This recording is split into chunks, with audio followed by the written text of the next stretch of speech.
Alright, hello and welcome. I've got a build here for the Lava Mines Massacre Survival Hardcore. I think most people are going to be here for the Steam Robot and not the clear, the Wave 25 clear, but I'll cover both in this video.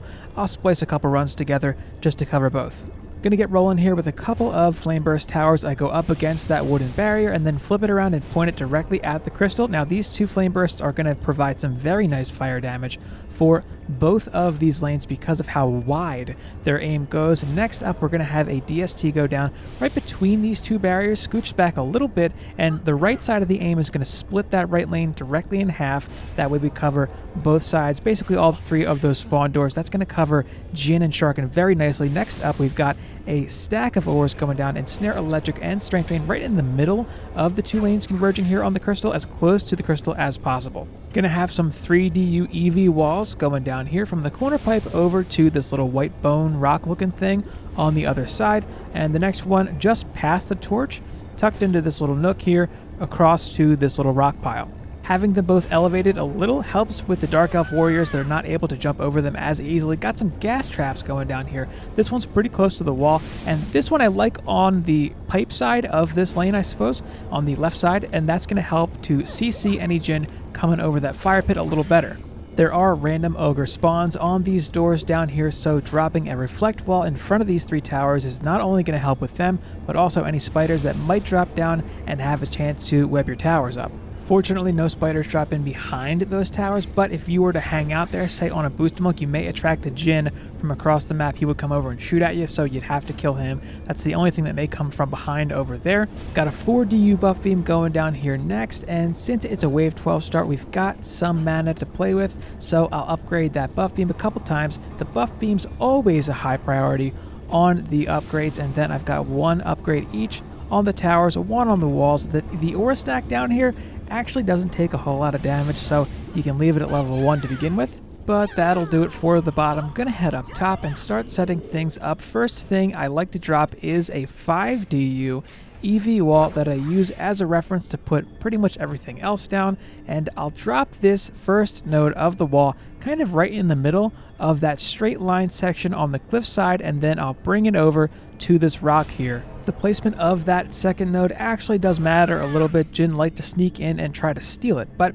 I've got a gas trap going down here next, not in the middle, closer to this side because you'll have more pressure from this side than the other, and then an ensnare, electric, and strength drain going down right next to it. Gonna swap over to the apprentice next and drop a flame burst tower on the first post of this fence. I'm gonna angle it on the right side such that the right side of its aim is covering, just barely covering, the right side of that spawn door that we can see through the wall.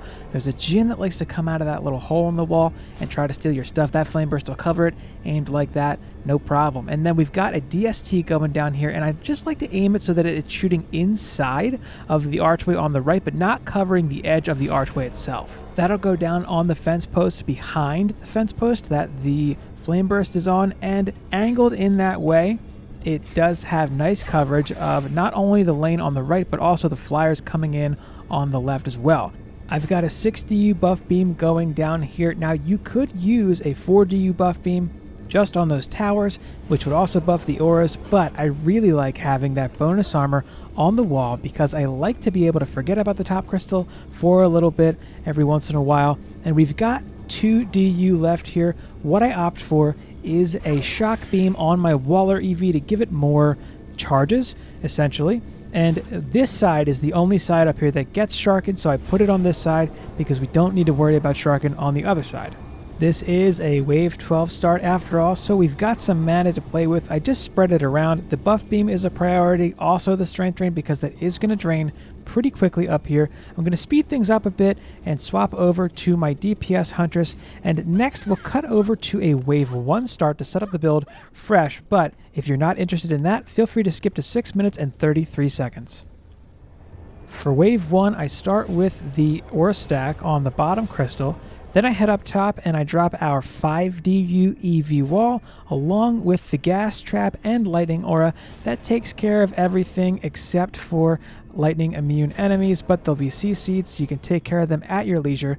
Just bear in mind that this wave does have a copter, so you'll have to deal with that along with some Jinn. Those are the main high priority enemies that you will have to kill yourself. For wave 2, I finish off the aura stack on the top crystal, and then I head to the bottom and start dropping the tower stack. Now, one thing to bear in mind with this is you could go with one flame burst. It is enough, at least for these earlier waves, and I have actually finished it, wave 25, with one flame burst if you wanted to free up some DU. We've got 2 copter ogres for wave 2 and our first siren, but having the DST on the bottom crystal is actually a big help for taking care of Jinn and Sharkin. From wave 3, we've actually got enough mana to finish off the build. So we've got 3 DU EV walls going down here.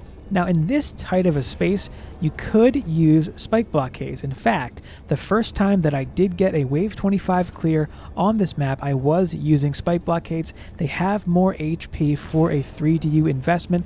The advantage of EV walls is essentially that you can make them longer. In this case, if you don't need to, you could opt for spike blockades. You could also go with 2 DU EV walls down here to shave off a couple more DU for, say, a couple more reflect walls, or another shock beam in a different lane.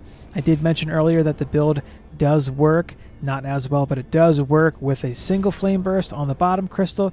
You could also do a 4 DU buff beam up here instead of 6. There's a few places where you can cut DU and change some things, say if you want more shock beams, but that is going to do it for the build. We're going to swap back over to our wave 12 start. Alright, back at wave 12 here. I'm going to speed this up. It's pretty slow going compared to a wave 23 start.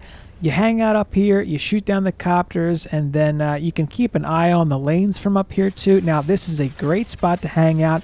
If you've seen my video breaking down how to run this for the campaign, this is very similar. I do love this spot on this map. I love these pipes up here. They are a great sniper's nest for you to keep an eye on, not only the whole map, but also all 4 copter ogre lanes. There are 4, 2 on each side, and they come out in a sort of back and forth pattern. So if you have one on one side, the next one will be on the other side, just like that. You can see there, one side, then the other. It looks like a weird visual glitch there for the Jinn. Not sure what's going on there. But after the copter ogres are down, there's not a whole lot to worry about. You will have some ogres come down the lanes, so it's a good idea to just pop down and make sure your walls are topped off. Make sure you're in good shape. That way when the ogres do come, you're ready. You can DPS them down, no problem. On a DPS huntress, bursting down an ogre, very easy. That's what she's made for. And once these 3 ogres are down, that's kind of it. I mean, there's not much else to the wave. I am going to just top off the defenses, everything that's up here, make sure everything looks good. And then what I end up doing is I go back down and I just kind of hang out. I hang out and wait until the end of the wave here. I sit on this tower. That is essentially the strategy for all of the waves. I cut over to the end of the wave here. Now you may have some stragglers at the end. The towers do clean them up eventually, but they are outside of the aura range, so it takes a little longer. But yeah, that's it. That's really all you need to do to get through the waves up to the pet run. I'm going to cut over to the end of wave 14 here, just killing the stragglers here as well. It's going to happen sometimes, but the end of wave 14, you can run over, pop the chest, and boom, there is a steam robot. Now that's a pretty good first steam robot. Anything over 200 is going to be good, pretty good, but any massacre quality steam robot is going to be good enough to kill the demon lord. Now if you're curious about how it looks to clear this, what it looks like when you push this out to wave 25, stick around. Alright, wave 25, going to get things rolling here. Now it's essentially the same in terms of strategy, but the copters come in a little thicker, so they come in faster and there's more of them. So what I end up having to do is focus solely on the copters and nothing else until they're all down. You kind of have to bounce back and forth between one side and the other. Even if you see 2 coming in on the same side, the next copter is on the other side. Don't let that fool you. If you focus on the 2 on, like here, if I were to switch over to the one on the right instead of swapping over to the other side, I would have a problem. That copter would make it really close to the map, probably drop a full health ogre and end the run. But I do focus solely on these copters and bounce back and forth until they're all gone. I do mix in short periods of using my boost, taking down a copter or two, and turning it off. That way I always have some in the tank in case things get a little hairy. I can just turn it on and pump out some really quick damage if I need to. Now, I'm assuming most people will clear wave 14, take the steam robot, and then go to Alkalab Survival and fight the Demon Lord with that, in which case you could come back with a really strong Demon Horns level 300 plus and steamroll these copters. Here I'm using a 206 from the campaign for just in case if anyone did push through from wave 12 or a pet run and ended up in wave 25. I wanted to show what that would look like with a weapon someone in that position would probably have. After the copters though, look out for any Jinn that are left over, and then take out these ogres that were dropped and kind of around the map, because they're going to be throwing snowballs, doing damage to your defenses. You're probably going to have to repair some stuff, and it's a good idea to prioritize them next and repair whatever they are throwing snowballs at. The ones that are throwing from the pipes near the bottom crystal are throwing at the flame bursts and DST. You could shave some DU somewhere on the build and drop some reflect walls to deal with those, but this is a wave 23 start. I ran a bunch of wave 23 starts. It was never really an issue, so I never prioritized it. If you pushed up from an earlier wave, you'd have everything maxed out anyway, so it would be even less of an issue, but you do want to take out those dropped ogres sooner than later because they are just going to throw snotballs until they're dead. So I do show my stats at the end, but I'm geared up from Magus Quarter, so my stats are decent. I'm at like 6k power, 3k rate for my apprentice, 5800 or so for my EV Waller, so my stats are decent. If you are just coming in from the Ancient Mines, I would actually suggest going off after you got the Steam Bot and then fighting the Demon Lord, gearing up a bit, and then coming back for this. It's a bit rough. And yeah, you can obviously see that I'm not following the meta that seems to be shaking out, where you kind of hang out on a boost monk and boost a stack of towers with a gemstone for this. I was happy to dust off the old DPS huntress and get back at it with her. It was nice to change it up from what I've been doing since Massacre campaign or Massacre Survival dropped. And yeah, it was fun. This is a fun challenge. It's a great map in terms of challenge and engagement. I really like the run. But, it's not boosting a stack of towers with a monk. So maybe some people won't be happy about that. Gonna repair up that wall there a little bit. It was really low, and I'm thinking now that maybe the ogre was chucking snotballs at that wall instead of my towers. Not quite sure. Either way, I don't lose anything here. I think the build's pretty stable. Works pretty well for a wave 23 start.